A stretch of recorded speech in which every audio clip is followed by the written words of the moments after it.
Bienvenidos nuevamente y gracias por su visita. En esta oportunidad desarrollaremos el contenido Psicología del desarrollo humano. Vamos con nuestras preguntas.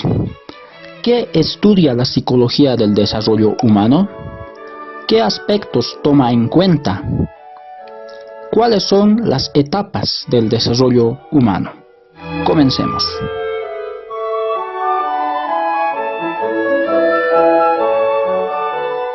La psicología del desarrollo humano se encarga del estudio del desarrollo de las personas, analizando, ¿no?, el desarrollo físico, el desarrollo psicológico, el desarrollo social, las influencias genéticas o tal vez las influencias ambientales, entre muchos factores y componentes que afectan en sentido positivo o negativo al desarrollo del ser humano. Y claro que sí, ahí vemos la conducta del desarrollo humano y cómo se va desarrollando a lo largo de las etapas que tenemos.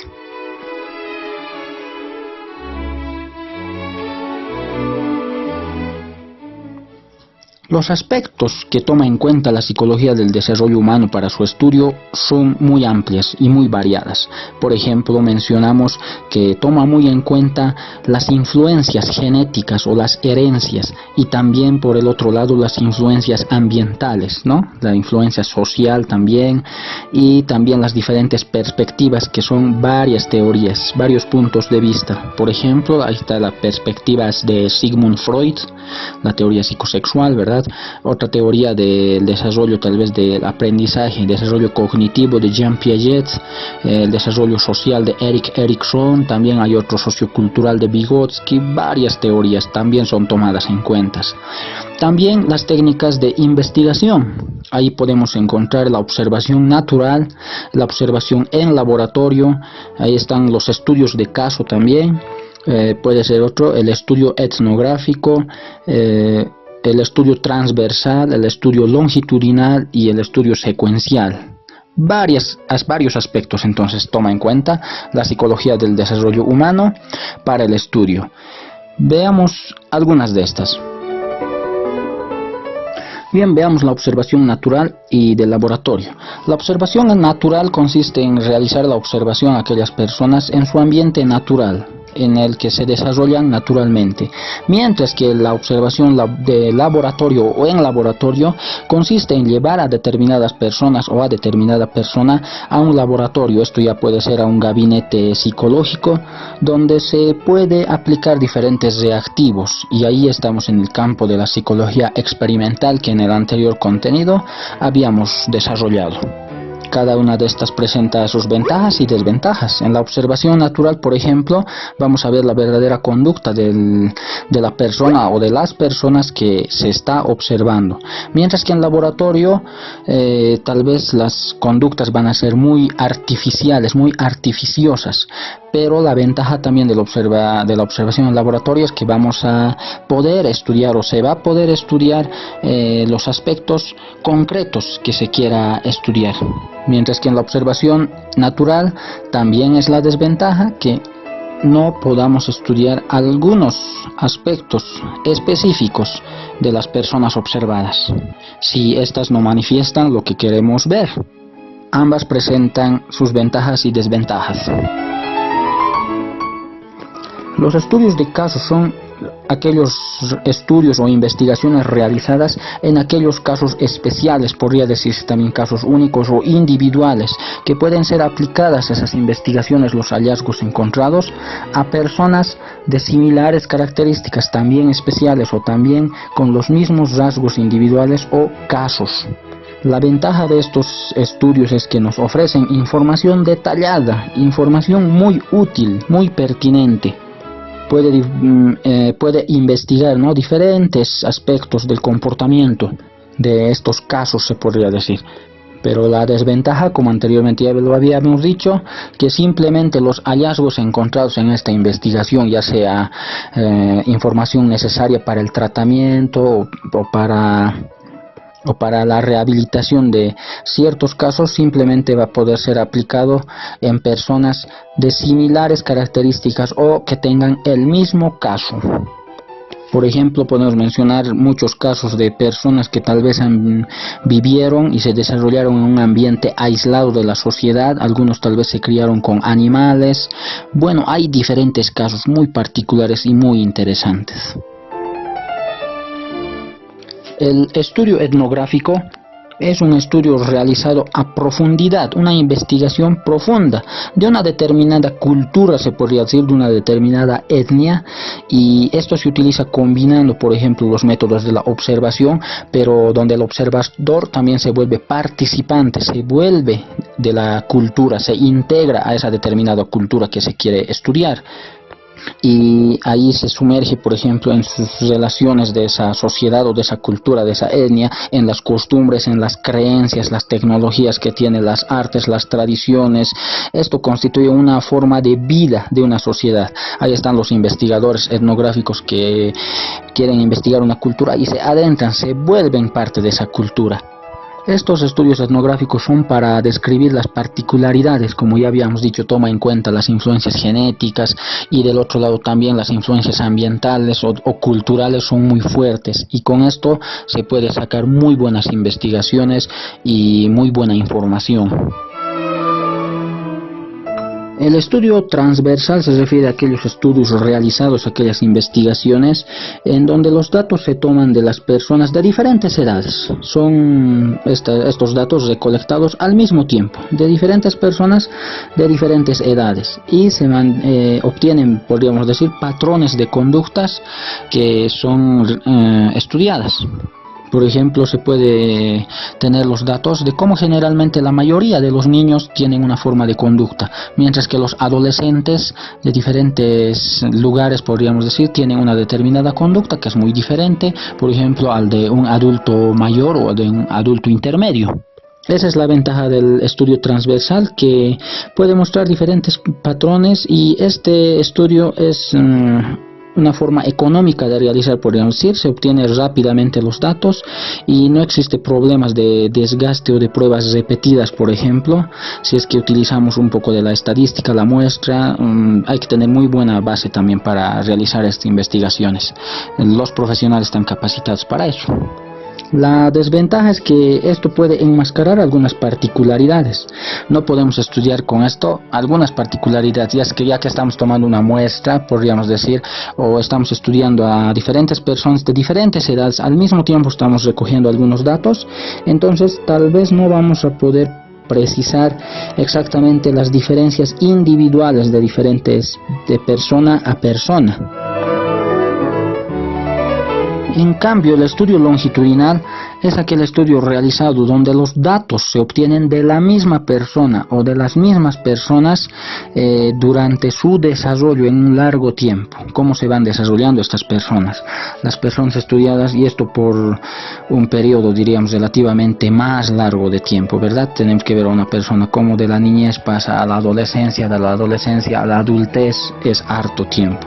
Esa es la desventaja, exige tiempo, exige mucho costo también, y sufrimos el problema de desgaste. En el transversal no había el desgaste, aquí sí hay el desgaste. ¿Qué tal si a las personas que estamos estudiando a lo largo de su vida perdemos el contacto, o la persona decide, no, yo ya no quiero seguir con la investigación, y al investigador lo deja colgado, ¿no?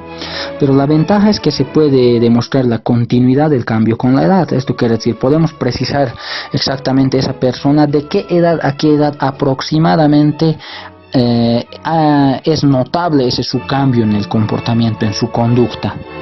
También en la transversal no podríamos ver las particularidades, mientras que en este estudio longitudinal podemos ver a detalle las particularidades de esos casos, de esas personas que estamos estudiando longitudinalmente. Bien, tanto el estudio transversal como el estudio longitudinal presentan sus ventajas y presentan sus desventajas. Bien, entre las perspectivas que toma en cuenta el desarrollo, la psicología del desarrollo humano para su investigación, existen muchísimas investigaciones, muchísimas teorías que podríamos decir. Ya mencionamos que consideramos tal vez las más sobresalientes, por ejemplo la de Sigmund Freud, la teoría psicosexual, la teoría social de Erik Erikson y también la teoría cognitiva del aprendizaje de Jean Piaget, que en el próximo contenido los estaremos desarrollando.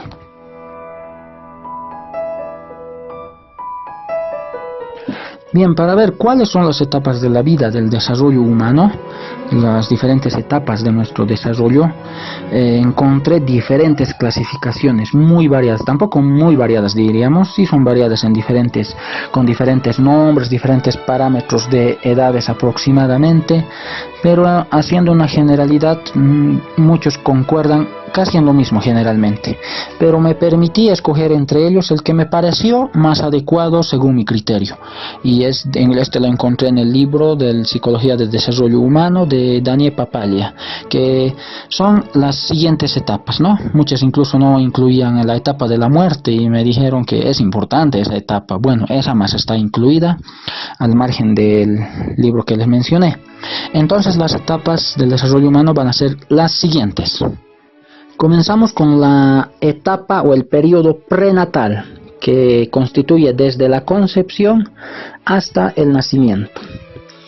Luego tenemos desde el nacimiento hasta los 3 años de edad el periodo de la lactancia y primeros pasos. La siguiente etapa se denominará infancia temprana, desde los 3 hasta los 6 años de edad. Siguiente etapa, infancia intermedia, esto desde los 6 años hasta los 11 años de edad. Y luego tenemos la etapa de la adolescencia, que es de los 11 a los 20 años de edad aproximadamente. Y aquí mismo está incluido lo que es la pubertad, como el inicio o características físicas, que ya lo vamos a desarrollar en los próximos contenidos, ¿no? Luego tenemos desde los 20 a los 40 años aproximadamente la adultez temprana. En otros lo vi como juventud, ¿no? Así lo denominan. Luego tenemos desde los 40 hasta los 65 años la adultez intermedia. Y para terminar, bueno, casi terminar, nos falta la muerte más. Desde los 65 años para adelante se denominará adultez tardía. En otras clasificaciones vino como vejez, senectud, pero lo vamos a llamar así, adultez tardía, ¿no? Ahora, la otra etapa, la muerte. Eso está indefinido, no ponemos de qué edad a qué edad. Lo ideal sería que todos podamos encontrar la muerte a la última, ¿no? Como se dice, morir de viejos, pero esta etapa de la muerte está puesto ahí como indefinido, porque no sabemos, a cualquier hora nos puede llegar la muerte en cualquiera de las etapas, ¿no? Desde la prenatal hasta la adultez tardía, en cualquier lugar nos puede agarrar la muerte. Y puede ser por diferentes causas, puede ser por salud, por enfermedad, por la contaminación, por accidentes, bueno, tantas causas, desastres naturales, tantas causas que tenemos, por eso es indeterminado. Estas entonces son las etapas propuestas, ¿no? En estos cursos y clases de psicología, que me pareció la más adecuada, ¿no? En base a esto, hay que tomar en cuenta aquí la flexibilización también, dijimos aproximadamente en cada etapa. ¿Por qué? Un ejemplo, en la adolescencia, de los 11 a los 20 años aproximadamente, dice. ¿Por qué es aproximado? No vamos a ser tajantes y decir 10 años, uy, mañana cumplo 11 años, ya no soy niño, soy adolescente. Esos cambios son innotables, tomando en cuenta también la particularidad de las personas.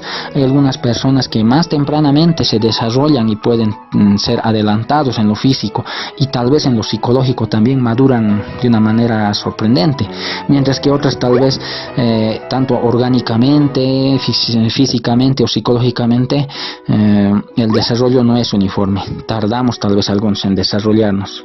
Ahí están las diferencias sexuales, diferencias geográficas, diferencias particulares también que nosotros tenemos, ¿no? Estas edades entonces son flexibles, son aproximadamente, ¿no? Aunque hay algunas normas, la ley podríamos decir que reconoce, ¿no?, a las personas mayores de 18 años o cumplidas, por ejemplo, como personas mayores, hábil a efectos a ley, ¿verdad? Excepciones hay en menores de edad que sean emancipados. Bueno, eso es un tema muy amplio también, ¿no?, que tratar. A las personas también, ¿no? Con 65 años cumplidas ya se consideran adultos mayores por el documento. Pero esto en el campo de la psicología es flexible, como les dije. Hay algunas personas por diferentes causas, diferentes factores, nos adelantamos en la madurez orgánica, psicológica, o algunos tal vez postergamos, retardamos un poquito en ese desarrollo físico o puede ser psicológico. Por eso es la flexibilización. Muchas gracias, les invito al próximo contenido, que se va a denominar Perspectivas del Desarrollo Humano, y más adelante estaremos hablando también las características de estas diferentes etapas del ser humano, ¿no? Sus características, por ejemplo, físicas, su característica cognitiva y psicosocial. Muchas gracias, hasta la próxima.